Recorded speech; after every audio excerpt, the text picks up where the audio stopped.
I figured that Tentacruel was a perfect Pokemon for Halloween month. It's a monstrous jellyfish with a bunch of tentacles. It might either scare you or really intrigue you. And for me, I'm more in the latter category. I personally think Tentacruel's design is absolutely amazing. I loved this Pokemon as a kid ever since I watched that one anime episode where the giant Tentacruel comes and storms through the city. That made it seem like an absolute beast, and I was expecting it to be really good when I played the games with it. And then it just started with moves like Poison, Sting, and Constrict, and it actually wasn't very good. And it got even worse after Generation 1 when the special stat was split into special attack and special defense. Unfortunately, it didn't carry over its high special stat as its special attack, instead becoming a specially defensive wall. Today, I'm going to play this line in Pokemon FireRed, and this is not going to be a cool run, it is going to be a cruel run, because Game Freak gave this Pokemon no options against Brock. I'm starting out as a Tentacool, and for base stats it has 40 HP and attack, 35 defense, so it's weak against physical targets and it does very little damage with physical moves, but at least it has 70 speed so it can move first. It has slightly higher special attack with 50, and then an outrageous special defense, 100, but that's not useful against Brock. Also, I have to deal with the slow growth rate. I hate Pokemon that have the slow growth rate. Tentacruel felt like it was a legendary Pokemon in that one anime episode, but I assure you, this Pokemon is not legendary.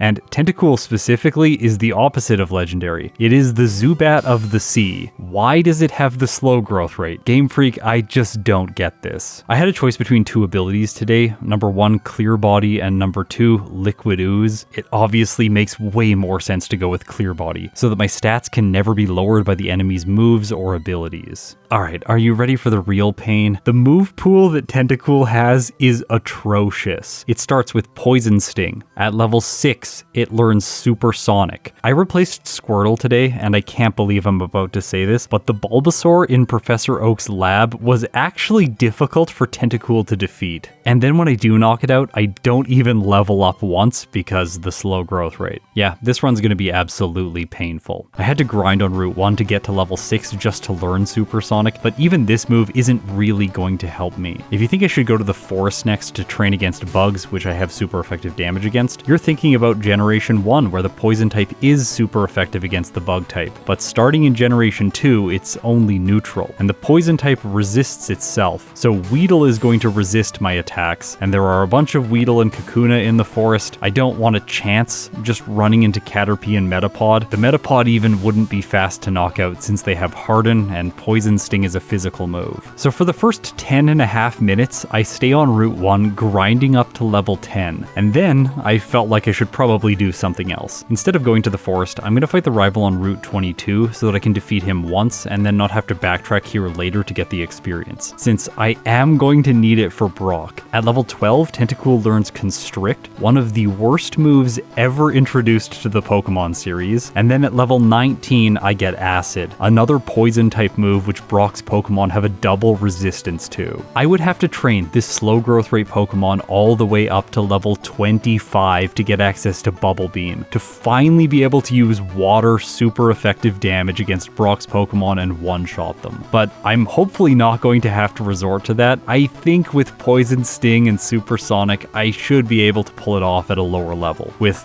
a lot of luck. And speaking of luck, I would need luck to defeat the rival here. While his Pidgey isn't an issue, since it only is going to attack with Tackle, and Sand Attack can't do anything because I have Clear Body, the Bulbasaur that follows and the chip damage from the Pidgey's Tackle are just too much for Tentacool at this time. So even all of the grinding on Route 1 wasn't enough to give me a consistent battle here. But that's actually working in my favor, because I can knock out the Pidgey over and over again, taking blackouts, quickly going back to the Viridian City Pokemon Center, and then walking back here defeating the Pidgey again for more trainer boosted experience. I took advantage of this for as long as I could, but finally after 3 blackouts I defeat the rival, and now I'm not going to be able to battle him anymore. So I'm going to head through Viridian Forest next. This was not a straight path to defeating all the bugs. I had to go in and come back out to heal multiple times. Poison Sting is truly awful. Also, Supersonic is one of the worst moves of all time. 55% accuracy on a move that inflicts confusion, which is a status condition that only has a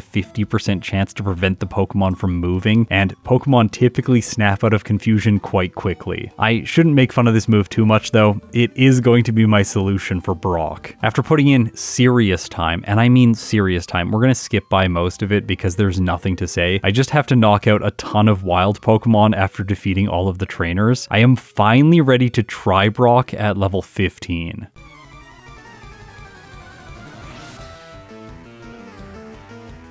He leads with Geodude. My only solution for this thing is to go for Poison Sting turn 1 and hope I get Poison early on. Geodude could set up with Defense Curl, then I'm going to be doing less damage, but unlike in Generation 1, there is no chance for a doubly resisted move like Poison Sting to do 0 damage. So I always have the chance to inflict the status condition. It's a 20% chance with this move. I always forget that and think it's 10. I think I'm just thinking that Poison Sting is a terrible move, and it really is. But with Poison, I am able to knock out the Geodude. I move on to the Onix with 25 health, which is just above half, and then I used Supersonic in the hopes that Onix would not be able to use Rock Tomb over and over again. Now, even if it does attack me, it's not going to be able to drop Tentacruel's speed. But really the problem is that Rock Tomb is just doing too much damage. I really wish Tentacruel had a little bit more HP and defense right about now. That said, losing to the Onix isn't the worst thing in the world because I can take the Geodude's experience and simply black out here against Brock. Before fighting him, I intentionally deposited my HM users to make this interaction as fast as possible. Then I can come back, fight Brock again, and hopefully get better poison luck as well as supersonic luck on the Onix. Yes, Constrict is completely useless here, since Poison Sting has the status condition and it does the same amount of damage when compared with Constrict, plus Constrict's secondary effect is lowering speed, but I'm already faster than both of Brock's Pokemon. I guess it does give me more PP in case I need to chip away, but I'm relying on Confusion and Poison, so I'm never going to run out of PP. This is really a luck-based battle, and that's one of the reasons I think Blackout training here is so good. I'm getting to roll the dice against Brock over and over and over again, and I just kept losing. So many of them were not even close. Luckily, I am always knocking out the Geodude, so at least Tentacruel is gaining consistent experience. But I don't think knocking the Geodude out this way is the fastest way to gain experience, since it takes me forever to knock it out, and sometimes Poison is not cooperating and it takes a little while to inflict the status condition. Plus, then I have to lose against the Onix, which can be slow if Rock Tomb is missing. So after getting to level 17 with Blackout training, I decided to go south of Pewter City and just knock out a bunch of wild Pokemon and grind Tentacruel up to a better level. The damage rounding threshold at level 18 is completely useless, since Poison Sting is always going to be doing 1 damage to his Pokemon. So it makes more sense to train to level 19, get access to Acid, and then go back and fight Brock. I'm not going to be using Acid right away, instead going for Poison Sting to inflict the status condition, then Supersonic for Confusion. After that though, Acid is useful, and it has a chance to drop the opponent's defense stat, which means I could do slightly more damage to his Pokemon, but more importantly, his Pokemon are going to inflict more damage to themselves with Confusion. Still, this is not an easy battle for Tentacruel to win. I continue blacking out here, even though I could also choose to reset, but I think taking the experience makes sense when sometimes the battle looks this bad. Yes, I made it by the Geodude with only 4 HP, so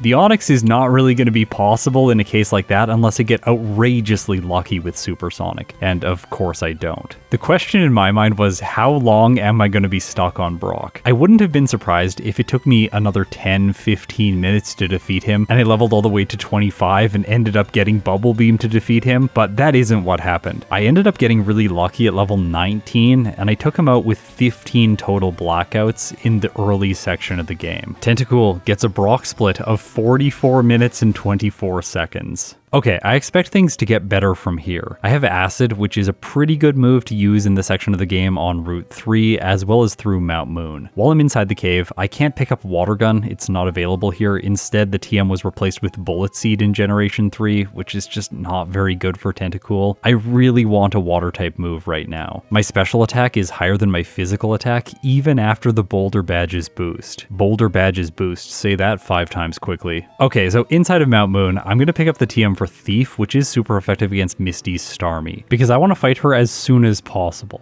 If I can defeat her right away, then I'll get access to the Water Pulse TM, which should massively improve Tentacruel's pace in the next section of the game. Plus, I don't feel like my current set is particularly good against the rivals team. If I have to 3-shot a Pokemon like the Pidgeotto, its damage will stack up, plus Acid is not super effective against the Bulbasaur because it has the poison type as well, and we saw previously just how bad Tentacruel was against the Bulbasaur in the 2 prior rival fights. I expect that this one might also be fairly challenging. So I'm going to fight Misty first, and hopefully I can earn my Tentacruel a new move.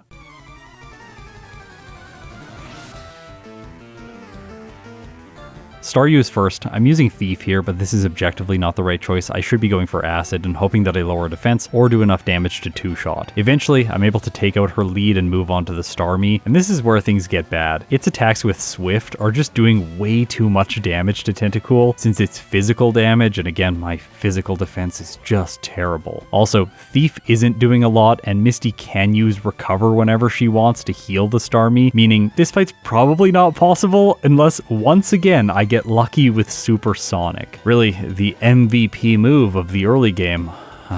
Anyways, my speed stat wasn't ideal here. I do end up losing, but you can see that I have 52 speed and the Starmie has 53. If I fight the 2 trainers inside of the gym and then backtrack to this wild patch of grass just before Cerulean City, I can fight some wild Pokemon, level up to 23, and now I have 54 speed, which guarantees that Tentacruel moves first against the Starmie. Still, it's not a straightforward battle as you see here. I'm trying to go for Acid this time around, but eventually I do realize that just spamming Thief is the better choice. Her ace isn't holding an item like a Citrus Berry, so I can't steal anything, which I think was why I was avoiding this move. Also, base 40 power is just typically not that good, but Thief is my best move here in this case, and it also deals special damage in Generation 3, utilizing Tentacruel's higher attacking stat right now. The way that I had to win here was having Supersonic cause the Starmie to hit itself so that it doesn't use Recover, and because of that, it gives Tentacruel enough time to knock out her ace. This still took resets. I end up with a total of 19 faults by the time I finish off Misty's final Pokemon, and earn myself the Water Pulse TM, which I teach in the place of Constrict. So what about the rival? Was I right to get Water Pulse and spend all of this time beating Misty? Well, I think so. I'm able to 2-shot the Pidgeotto, taking a bit of damage from it, actually more damage than I was expecting. Then I knock out the Abra for free. Rattata comes in, deals more damage, leaving my Tentacruel on only 19 hit points for the Bulbasaur. It can either go for Leech Seed here, or the worst status move, Sleep Powder. Once Tentacruel's snoozing, then Bulbasaur starts using Vine Whip, and it's not doing much damage, but chipping away is still enough as long as I continue to sleep. Okay, I'll try that again. Still, Pidgeotto is doing way more damage than I was expecting. Rattata hits with Quick Attack once before I 1-shot it again, and then I move on to the Bulbasaur with slightly more health. This time around though, it doesn't go for Sleep Powder on turn 1, but it does on turn 2. Tentacruel goes to sleep and I lose for a second time. Okay, I'm starting to think that the rival is going to be brutal throughout this entire playthrough. At what point is he going to be easy? Once I get through this section of the game, I don't think I'm going to evolve into Tentacruel. It happens at level 30. So I'll be having to fight him again with an Ivysaur on the SSN just around the corner. I really didn't want to have to resort to Supersonic to fight the Bulbasaur, so I just tried Acid one more time. But that isn't what gives me the win. Instead, Bulbasaur uses Vine Whip once, then goes for Sleep Powder, but I wake up just in time and I'm able to use one more Acid, clinching the win. On Route 24, Tentacruel learns Bubble Beam, which makes earning Water Pulse early on kind of a slap in the face because Bubble Beam does more damage. It has an effective power of 97.5. I always truncate off the decimal point on my overlays just because it looks really ugly. I experimented with a build of the software early into development that still had the decimal places to make everything really accurate. However, it was just far too ugly for me and I really couldn't stand it. I've always had this arbitrary fixation of lining things up. Like when I'm playing a board game, I line up all my little trains for like Ticket to Ride, stuff like that. The same thing is true here with my overlay. I like things to line up, and having the decimal point would push the 9 and the 7 over a little bit, and then it wouldn't line up with the 3-0 underneath for Acid. That's just so ugly. I can't stand it. Anyways, Bubble Beam's the go-to move now. I do pick up Secret Power on Route 25. This move is kind of useless for Tentacruel. Like, it's better than Acid by an effective power of 10. However, I don't really want to spend time teaching it when I'm just using special moves during this section of the playthrough anyway. Heading south to Vermilion City, I pick up this Citrus Berry. It's going to be important in 1 second. On the SSN, I do my various things. I pick up Rest, I fight some additional trainers, but not too many. I also grab berries, and then I go up against the rival. The Pidgeotto is first, then he sends in Kadabra, which does a lot of damage with Confusion, and Eradicate could go for Quick Attack, but it goes for Hyper Fang instead because I can't one-shot anymore since it's at a higher level and it's evolved. Because of this, it does a lot of damage before the Ivysaur comes in.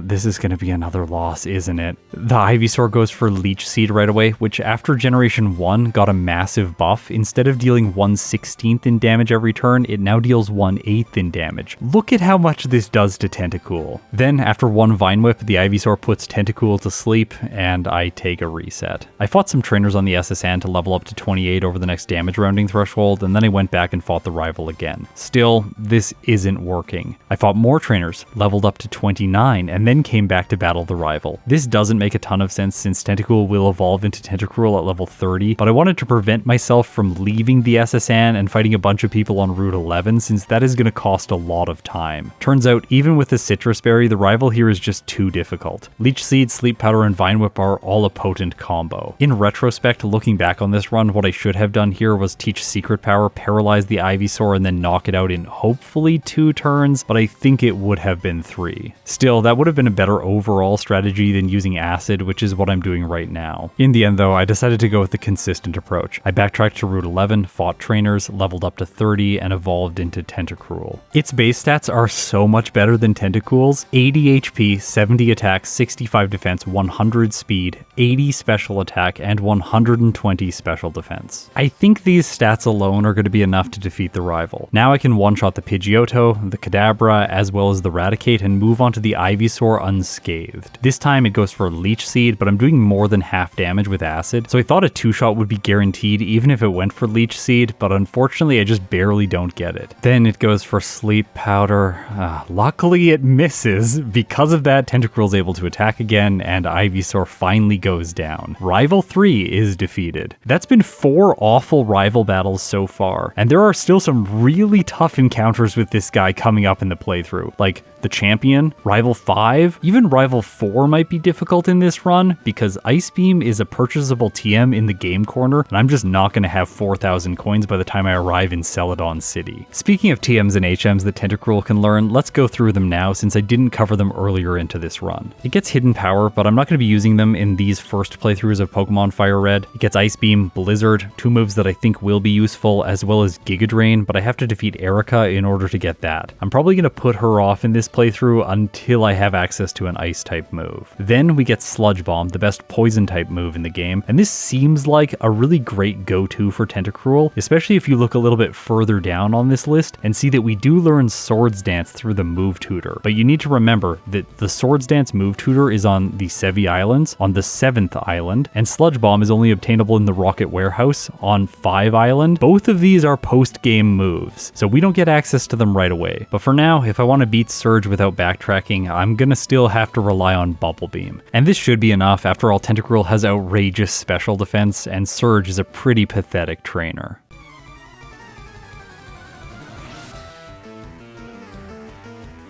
Voltorb, one-shot with Bubble Beam. Pikachu, also a one-shot with Bubble Beam, leaving only the Raichu to do something to Tentacruel. And of course it goes for Thunder Wave, cutting my speed, which could have caused problems if I failed to move on the next turn, but Tentacruel doesn't, hits another Bubble Beam, and Raichu goes down. Alright, Surge was bad, just as expected. This gives me a boost to my speed stat with his badge, which isn't really needed for Tentacruel. At this point, and for the remainder of the run, unless I'm paralyzed, I should be moving first against every single NPC Pokemon. Even the fastest Pokemon in the game, like Lance's Aerodactyl. Rock Tunnel. There's really nothing to report here. All of the trainers are really easy for Tentacruel to defeat. So I arrive in Celadon City, and this section of the game usually brings with it Ice Beam, but I don't have enough money to purchase the TM from the game corner right away, so I'm not going to have access to it. And because of that, I think skipping Erica for now makes sense. I'm of course going to complete the Rocket Hideout. This area is all really easy. If Tentacruel wanted to use physical moves here, it could, and it wouldn't even have to worry about the plentiful Intimidate users. Giovanni's team is absolutely terrible against Tentacruel. His Kangaskhan was surprisingly capable in comparison to the other 2 Pokemon, but that still doesn't even get him close to winning. With the Sylph Scope in hand, I have the privilege now of heading back to Pokemon Tower and battling the rival again.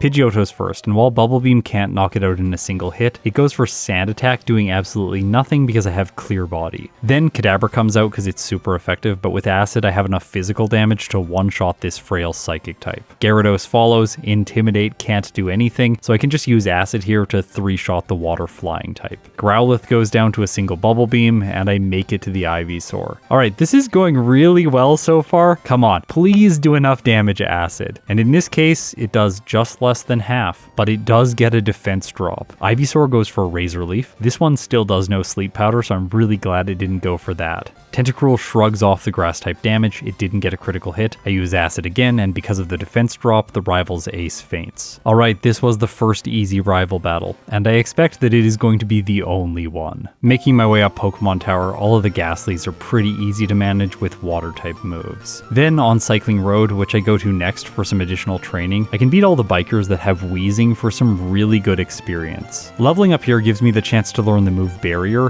and this is a move that I think could be useful for Tentacruel. It increases defense by 2 stages, and as I've already illustrated throughout this run, defense is something that Tentacruel's lacking. So I think holding onto Barrier, at least for now, makes a lot of sense. And Churro is approving of my decision to teach Barrier to my Tentacruel, right buddy? Oh, now he's being quiet. Oh, there he goes again. It's so hard for me to do these voiceovers sometimes because whenever I start talking, he just gets up from wherever he's sleeping, starts talking, and then walking towards me. Safari Zone's next, of course, Surf HM, and I'm going to teach it to Tentacruel right away in the place of Bubble Beam. For the majority of this playthrough, I think this will be my best move. And if you look at how Tentacruel is configured at this point in the game, I think you're going to realize that it has the potential to be incredibly dominant against Koga. Special damage in the form of Surf, it's a poison type so it can't be afflicted by his status conditions, and I have Barrier so I can set up my physical defense and then take even less damage from moves like Sludge. As I'm heading through the Fuchsia City Gym, you'll notice that I am fighting additional trainers. I wanted to do some training in this run. I have found in recent FireRed videos that I've been trying to cut too much optional training, and I've really been suffering for it in the late game, and I really didn't want that to be the case with Tentacruel here today. Recently, I released my Generation 3 overlay to the public. I did it in the summer. This video is technically coming out in the fall, but I am recording this playthrough just after that overlay release occurred. Prior to doing all of this programming work, I wasn't playing a lot of Generation 3, so I was sort of shaking off a little bit of the rust with this Tentacruel playthrough, and I didn't want to have a terrible time doing that. Instead, I wanted to inspire myself to play more Generation 3. And if you're feeling inspired to play these games in the solo challenge format, check out the Discord link in the description where you can find my patches, my resources, and a bunch of my software. I haven't released absolutely everything yet, but I do intend to over the coming months. Hopefully by the end of 2025, everything that I use to make these videos will be available for the community. Okay, now let's talk about Koga, because he ended up being quite surprising.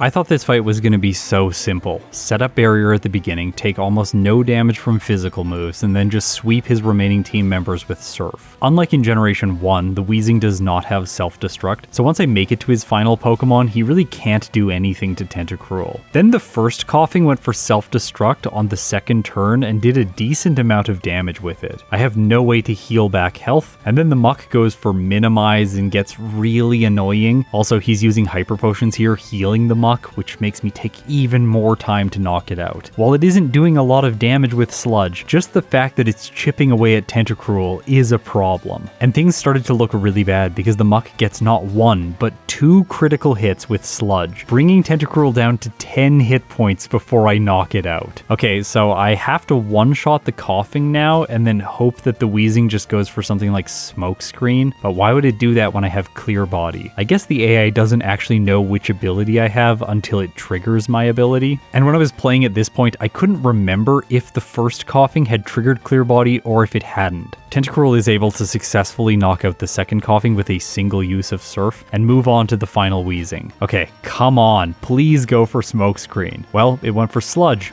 which doesn't do enough damage because of my barrier setup. That gives me a second attack with Surf, and Wheezing goes down. Tentacruel squeezes through with a win here, with only 4 hit points remaining. From here, I think that the run for Tentacruel is going to get significantly easier. Just around the corner on Cinnabar Island, I have a Fire-type specialist to defeat, and he is going to be really easy with Surf and a high special defense stat. Prior to him, I fight some of the trainers inside of his gym that give good experience yields. I just still didn't want to slack off on my training. Blaine is next. I one-shot the Growlithe, the Ponyta, the Rapidash, but not the Arcanine. It just goes for Takedown, which is a physical move, but it doesn't do nearly enough damage, and then I knock out his ace. This was an easy fight, and with him defeated, I now have a special attack and defense boost. I head back to Celadon City, grab myself the coin case, and then buy coins. I can purchase 5,000 coins now, which gives me enough money to buy both Ice Beam as well as the Mystic Water. I bought these items now because I wanted to do it all in one fell swoop instead of backtracking here twice, bleeding a bunch of time. And I think that this is the appropriate time to do this purchase because Ice Beam should be useful against Rival 5's Venusaur in Sylph. It's also great against his Pidgeot, which leads. I'm able to one-shot and move on to the Alakazam, which unfortunately is not a one-hit with Surf. It just barely survives and sets up Future Sight. Do remember though that this move is a little bit weird. It doesn't calculate damage based on type effectiveness, so it won't do super effective damage to Tentacruel. It's just calculating damage based on my special defense and the Alakazam's special attack, which in this case is fairly favorable for Tentacruel. Gyarados comes in, it is using Dragon Rage, doing a decent amount of damage, but look at how much damage Future Sight does. Almost nothing. I tank another Dragon Rage, which brings me down to 45 hit points before the Growlithe comes out. It's an easy one-shot with Surf, and then Venusaur comes in.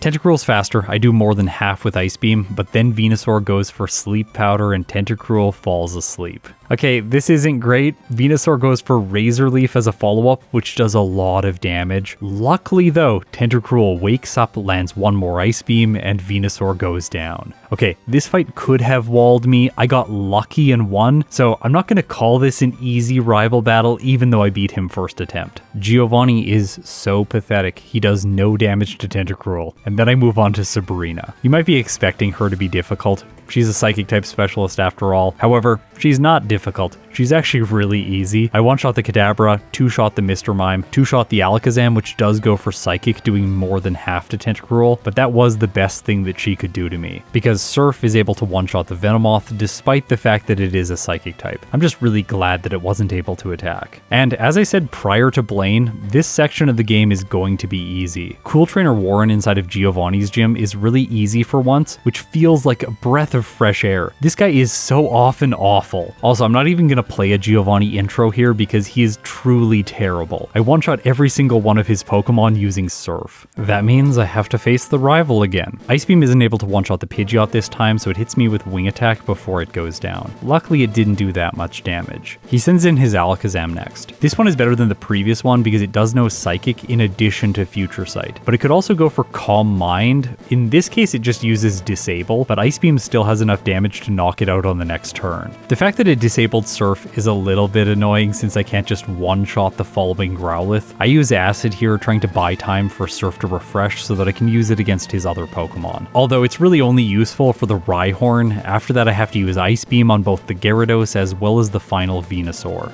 Gyarados is kind of concerning though. If I didn't get freezes against it, I think this could have been problematic. It's not going to do a lot of damage with moves like Twister or Hydro Pump, but chipping away at Tentacruel when I have no way to heal would expose me to more damage from the Venusaur, which does know Razor Leaf, but it also knows terrible moves like Sweet Scent, Growth, and Synthesis. Turn 1 it chooses Growth. Okay, that's probably the better of the bad moves that it has available to it. I'm not able to two-shot with Ice Beam, so it is able to attack, and after setting up its special attack, it goes for Razor Leaf. Luckily, Tentacruel just kind of shrugs it off and then knocks out his ace. Alright, so this was definitely the second easy rival battle. I think there was potential for this fight to go wrong, but the fact that the Venusaur doesn't know Sleep Powder makes this battle against the rival significantly easier than all of his early game incarnations. Alright, Victory Road time. Do I want to do extra training? I said no. I fought only one trainer here for experience and then went straight for Lorelei at level 51.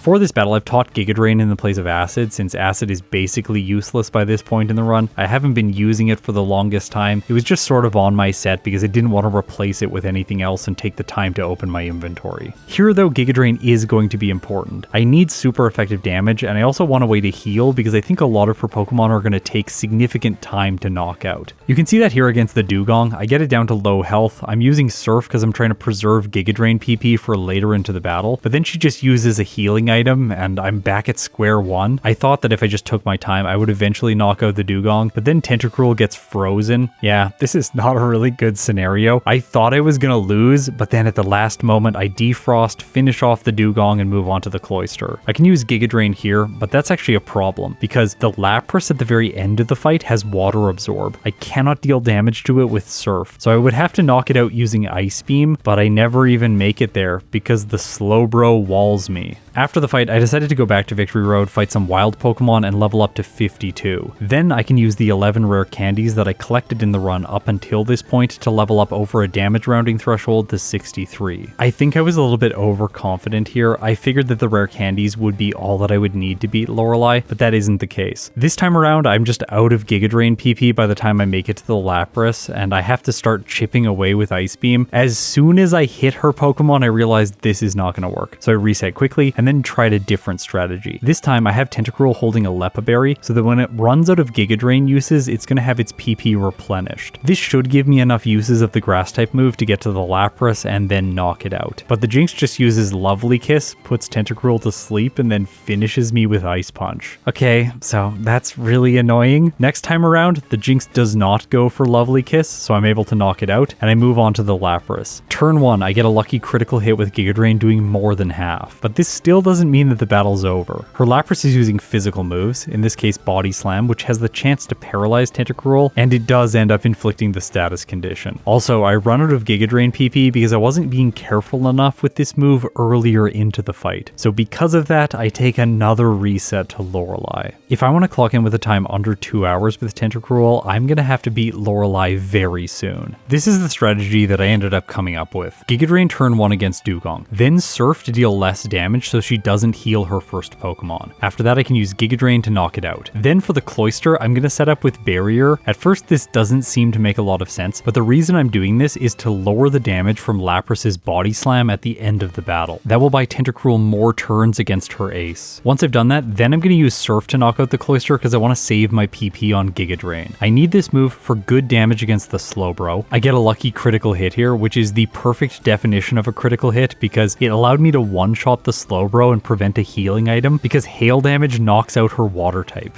Jinx comes in, luckily no Lovely Kiss. I'm able to avoid that and then move on to the Lapras. With my defense stats set up so ridiculously because of Barrier, the Lapras is attacking Tentacruel with Ice Beam. At first I thought this was a really good thing because my special defense is great and Ice Beam is resisted by water type Pokemon. However, then it freezes Tentacruel and I started to wonder if maybe this strategy is not going to work. But then Tentacruel defrosts and it's able to use Giga Drain to bring the Lapras to low health. I can also chip away using Ice Beam for small amounts of damage, getting the Lapras into the range that I think it's not going to be healed with an item, and I can use Giga Drain to finish it. By doing this, I am able to finally defeat Lorelei. Bruno, the man, the myth, the legend, he is a terrible trainer, and you should know that because his lead Pokemon in the Elite Four is an Onix. He has 2 of these as well, and I'm going to one-shot both of them using Surf. The Hitmons have higher special defense, and the Machamp is going to be able to survive a single hit as well, but if I can just 2-shot everything else, what is he possibly going to do to me? Well, check this out. The Machamp goes for Scary Face, trying to lower Tentacruel's speed, which of course can't work because I have Clear Body. So unlike Lorelei, who is really difficult for Tentacruel, Bruno ends up being completely free. Agatha always has the potential to be annoying. While she can't hit my Pokemon with Toxic today, she could use Confuse Ray or Double Team from the first Gengar, but Surf is doing so much damage. It's even able to one-shot her Haunter and 2-shot her final Gengar. I use Ice Beam to one-shot the Golbat and Surf to 2-shot the final Arbok. Oh look, it has Sludge Bomb. That wouldn't have helped at all for Lorelei.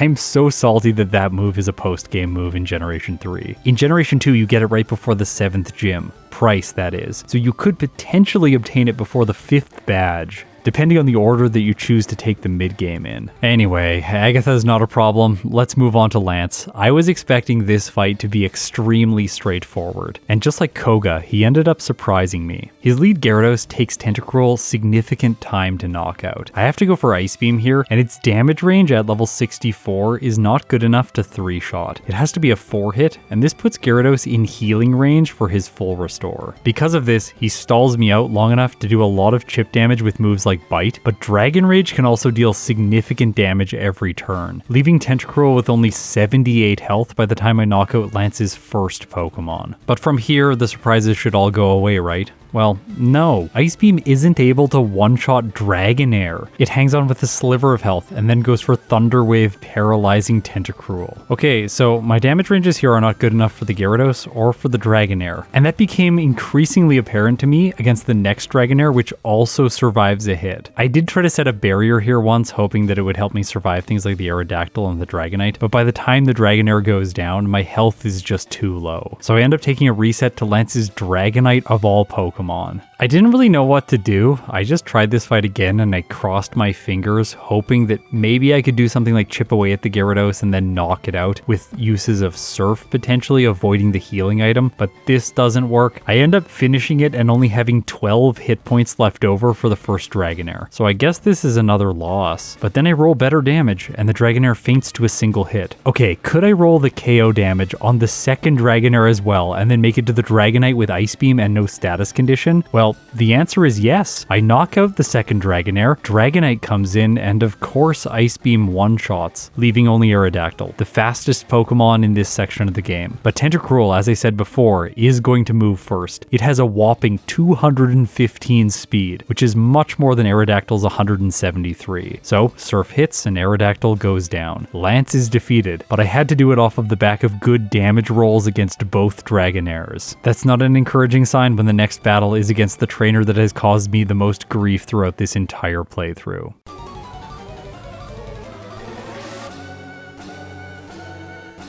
The champion's first Pokemon is Pidgeot. It's not really a problem for Tentacruel since I can use Ice Beam to 2-shot. I take a little bit of damage from Aerial Ace before knocking it out. Alakazam comes in next. This one I thought would be really scary. I was expecting Psychic to do massive damage, but it sets up with Reflect instead, which does absolutely nothing because I don't have a single physical move. Rhydon comes in next. I can use Giga Drain here to gain back the damage I took from the Pidgeot. I also one-shot and then move on to the Gyarados. This is where things start to go downhill. I have to 3-shot using Ice Beam, so the champion is probably going to use a healing item here, which he does. Because of that, I'm taking a lot of damage, and off the back of a critical hit, I knock out the Gyarados. But Tentacruel only has 37 health remaining. Arcanine that follows goes for extreme speed, and surprisingly the fire type is the one that stops me. So that's my first reset here. It looks like we've got another rival battle that's not going to be easy. Second time around, the Alakazam once again goes for Reflect.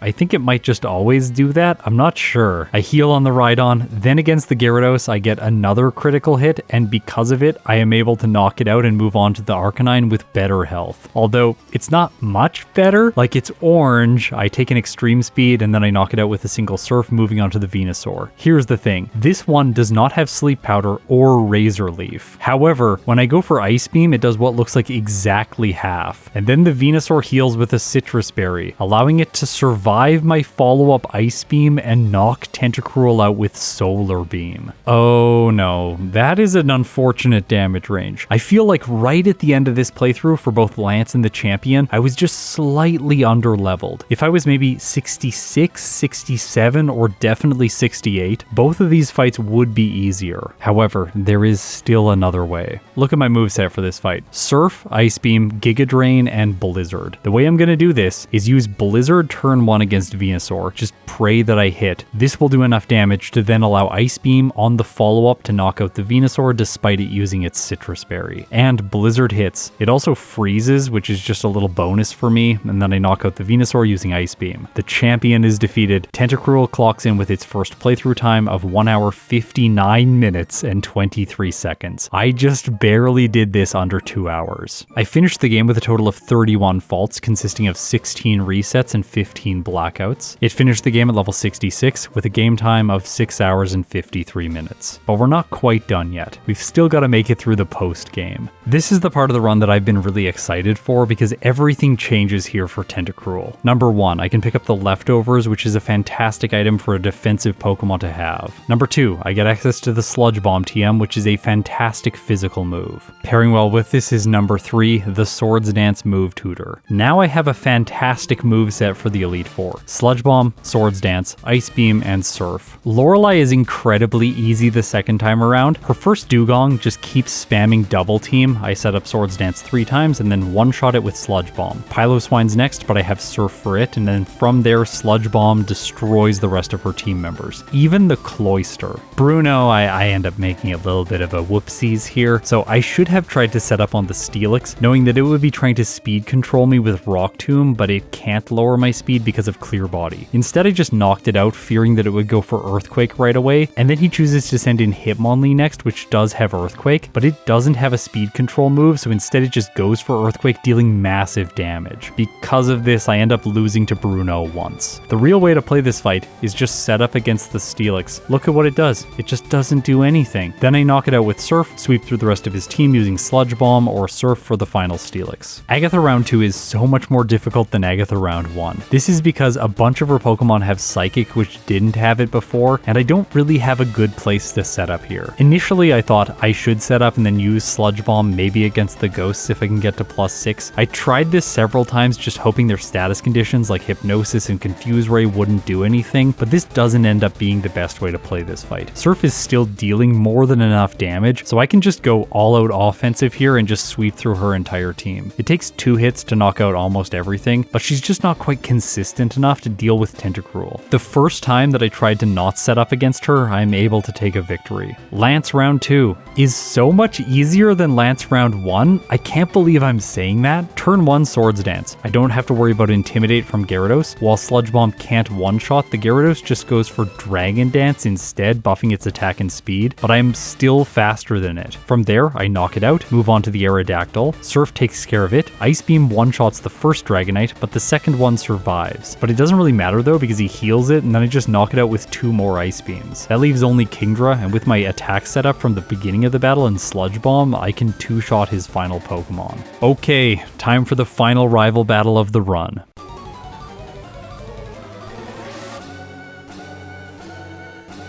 Right away, I realized that this fight is going to be easy. The Heracross, instead of choosing Earthquake, is just spamming Rock Tomb while I set up with Swords Dance. This allows me to knock it out virtually for free. Tentacruel is faster than Alakazam, so Sludge Bomb 1 hits because I'm at +6, and then Tyranitar comes in. In Generation 3, Sandstorm doesn't improve Rock type's special defenses, so I figured I was just going to one-shot this thing using Surf. But no, Tyranitar is a really good Pokemon. It easily survives Surf. There's no chance that I'm even going to knock it out. It survived with Orange Health. And then the Rock type goes for Earthquake and one-shots Tentacruel. It became obvious to me very quickly what the right choice was here. I need to teach Attract and then get lucky against the Tyranitar. If I can prevent it attacking me 3 times in a row, I can set up with Attract and then 2-shot using Surf. It took a little bit of time for this to line up and eventually work, but once it does, I have Sludge Bomb for the remainder of his team. Gyarados, Arcanine, and Venusaur are all not problems. Tentacruel clocks in with a post-game time of 23 minutes and 13 seconds, with 9 resets at level 72, with a game time of 8 hours and 5 minutes. Okay, tier list time. In terms of water types in the post-game, Tentacruel is continuing the trend. Golduck, Kabutops, Poliwrath, Omastar, Tentacruel, and Dugong are all within the S or the A tier. There is not a single water type below the A tier. I think this is really emphasizing the fact that this typing is so good in the late game of FireRed. But for my first attempt tier list, where we rank all the Pokemon based on their results after the first champion, Tentacruel's results don't really stack up as well. And water types in general haven't really excelled within this tier list. Poliwrath, Kabutops, and Dugong all did make it into the B tier. Omastar, Golduck, and Blastoise were in the C tier. And unfortunately today, Tentacruel is not able to earn itself a position even in the D tier. It's going to get itself the final spot in the E tier, behind Rhydon, which is really not good company. And if you're wondering why Dragonite dragon it is in the F tier? Well, it's because it's very similar to Tentacruel. It has a slow growth rate, and starting out as a Dratini, it had an awful time against Brock. If you want to check out that playthrough, it's in this video over here. If you support me on YouTube through memberships or on Patreon, thank you so much. It really means the world to me. Now, if you've made it this far, you're incredible. I'll see you in my next video.